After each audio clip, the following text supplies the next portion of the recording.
अस्सलाम वालेकुम। कैसे हैं आप सब? उम्मीद करती हूँ कि सब खैरियत से होंगे।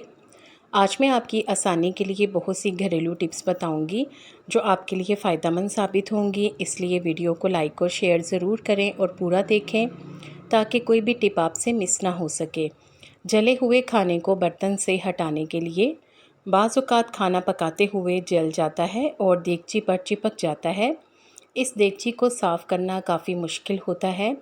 जले हुए खाने को साफ़ करने के लिए या बर्तन से हटाने के लिए इसमें थोड़ा सा डिश सोप डाल दें और फिर इसमें पानी डालकर उबलने के लिए रख दें। इस तरीके से जो जमा हुआ खाना है वो नरम पड़ जाएगा और देगची से आसानी से अलग हो जाएगा।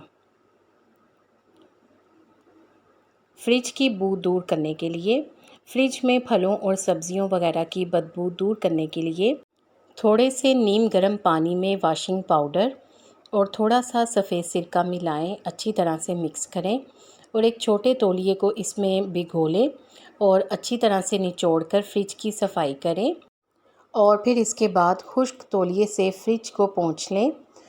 अच्छी तरह से पोंछने के बाद फ्रिज को ऑन कर दें और इसमें बहुत सारे अखबार के गोले बनाकर रख दें और एक प्याली में मीठा सोडा डालकर फ्रिज के दरमियान में रख दें और फिर फ्रिज का दरवाज़ा बंद कर दें।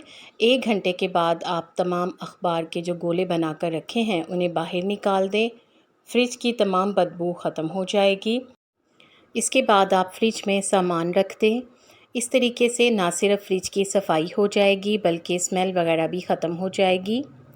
बिरयानी या पुलाव में पानी ज़्यादा हो जाए तो अगर बिरयानी या पुलाव बनाते हुए पानी ज़्यादा हो जाए तो चावलों के ख़राब होने का ख़दशा होता है, लेकिन अब आपको परेशान होने की बिल्कुल ज़रूरत नहीं। याद रखें कि 1 गिलास चावल में 1.5 गिलास पानी डालें, लेकिन अगर चावलों में पानी ज़्यादा हो जाए तो फ़ौरन इनके ऊपर 1 या 2 डबल रोटी के स्लाइस रख दें। डबल रोटी के स्लाइस सारा पानी जज़्ब कर लेंगे। पानी के हिसाब से ब्रेड स्लाइस रखें और फ़ौरन चावलों को दम लगा दें। ब्रेड स्लाइस सारे इजाफ़ी पानी को जज़्ब कर लेगा और चावल टूटने से बच जाएंगे। दम लगाने के बाद ब्रेड स्लाइस को निकाल दें तो इस तरह से मज़ेदार चावल आपके तैयार हो जाएंगे, जो ना तो ज़्यादा पानी की वजह से हलवा बनेंगे और ना ही एक दूसरे के साथ चिपकेंगे। मज़ेदार खीर बनाने के लिए खीर बनाते हुए इसमें थोड़ा सा कंडेंस मिल्क भी शामिल कर दें। अगर कंडेंस मिल्क ना हो तो थोड़ा सा खुश्क दूध शामिल कर लें। इससे खीर नहायत मज़ेदार बनेगी। जूसर ब्लेंडर की सफाई के लिए जूसर ब्लेंडर को साफ़ करने के लिए एक प्याली में नीम गर्म पानी लें और इसमें थोड़ा सा लिक्विड डिटर्जेंट और नींबू का रस डालें और इन्हें अच्छी तरह से मिक्स करके झाग बना लें। अब इसे जूसर ब्लेंडर की सफाई करें। जिन जगहों पर हाथ आसानी से ना पहुंच सके वहां पर आप टूथब्रश का इस्तेमाल करें। इसके बाद साफ़ कपड़ा लें और साफ़ कपड़े की मदद से इसे पोंछ लें तो जूसर ब्लेंडर साफ़ हो जाएगा। हाथों की ख़ारिश से बचने के लिए ख़वातीन अक्सर सब्ज़ मिर्चों और जलन करने वाली सब्ज़ियों जैसे कि अरवी और भिंडी वगैरह को हाथ में पकड़कर ही काट लेती हैं, जिनकी वजह से हाथों में ख़ारिश होने लगती है। मिर्चों को तख्ते पर या फिर चॉपिंग बोर्ड पर रखकर इस तरह से काटें कि ये आपके हाथों को ना लगें। इसी तरह से दूसरी सब्जियों को काटते हुए भी ख्याल रखें और बहुत ध्यान से काटें। लेकिन अगर कभी बेध्यानी में ये हाथों को लग जाएं और हाथों में ख़ारिश होने लगे तो इस ख़ारिश को दूर करने के लिए एक नहायत ही आसान सा टोटका है। अगर आपके हाथों में ख़ारिश हो तो ऐसी सूरत में थोड़ी सी गुड़ की डली लें और इसे पानी में भिगो कर उंगलियों पर मलें। कुछ देर इस तरह से करें, इससे हाथों की ख़ारिश ख़त्म हो जाएगी। एलुमिनियम के बर्तनों को चमकदार बनाने के लिए एक कपड़े के पैड पर सफ़ेद सिरका लगाकर इसे बर्तनों पर अच्छी तरह मलें। सिरका तमाम मैल कुचैल को काट डालता है। इसके बाद बर्तनों को सर्फ से मलकर अच्छी तरह धो लें और बर्तनों को खुश्क कपड़े से साफ़ कर लें तो बर्तन चमकदार हो जाएंगे। अगली टिप लेदर के फ़र्नीचर की सफाई के लिए है। लेदर के फ़र्नीचर पर अगर दाग धब्बे पड़ जाएं तो रुई पर नेल पॉलिश रिमूवर लगाएं और इससे फर्नीचर के दाग धब्बे साफ़ करें। तमाम दाग दूर हो जाएंगे और फर्नीचर बिल्कुल साफ़ सुथरा हो जाएगा।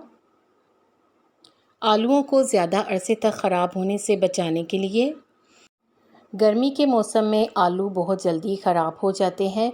ना सिर्फ आलू बल्कि बाकी सब्ज़ियां भी ख़राब हो जाती हैं।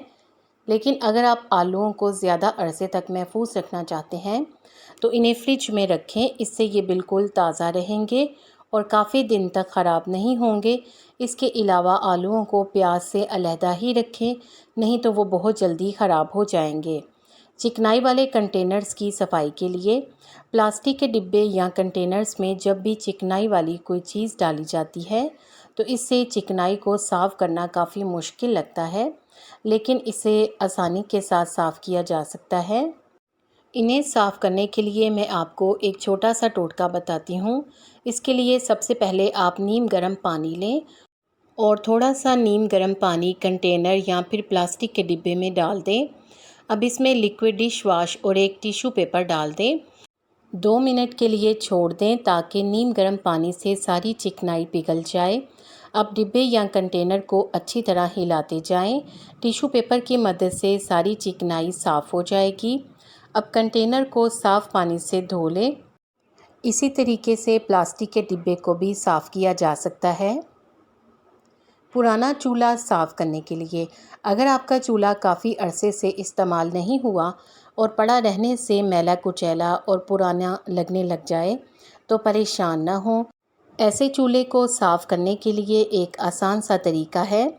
सबसे पहले इसे किसी पुराने कपड़े से अच्छी तरह झाड़ लें ताकि तमाम मिट्टी धूल वगैरह साफ़ हो जाए। इसके बाद एक कपड़े को पानी में भिगोकर गीला कर लें। अब इस गीले कपड़े से चूल्हे की सफाई करें। इसके बाद एक बर्तन में नीम गर्म पानी लें और इसमें 2 चम्मच बर्तन धोने वाला लिक्विड डिटर्जेंट शामिल करें और अब इसमें 1 चम्मच सिरका भी मिला दें और इन तमाम चीज़ों को अच्छी तरह से मिक्स करके एक महलूल बना लें। अब एक अंडे का छिलका लें और इसे भी अच्छी तरह से पीस कर स्पंज की मदद से अंडे के छिलके को चूल्हे की सतह पर रगड़ें ताकि पुराने और सख्त दाग धब्बे साफ़ हो सकें और जितने भी चिकनाई के सख्त दाग हैं इनको रगड़ कर साफ़ किया जा सके। जब ये तमाम दाग धब्बे दूर हो जाएं तो जो महलूल तैयार किया था इसे एक स्प्रे बोतल में डालें या फिर वैसे ही आप चूल्हे की सतह पर फैला लें और अच्छी तरह से चूल्हे पर स्प्रे करें। कुछ देर के लिए इसे छोड़ दें। 15 से 20 मिनट के बाद इसे स्पंज की मदद से रगड़ लें और अच्छी तरह से सफाई कर लें। इसके बाद चूल्हे को धो लें तो पुराने से पुराना चूल्हा भी साफ़ और चमकदार हो जाएगा। आपको इन टिप्स में से कौन सी अच्छी लगी है कमेंट सेक्शन में ज़रूर बताएं। वीडियो को लाइक करके शेयर कर दें। हो सकता है कि आपके शेयर करने से किसी को फ़ायदा हो जाए।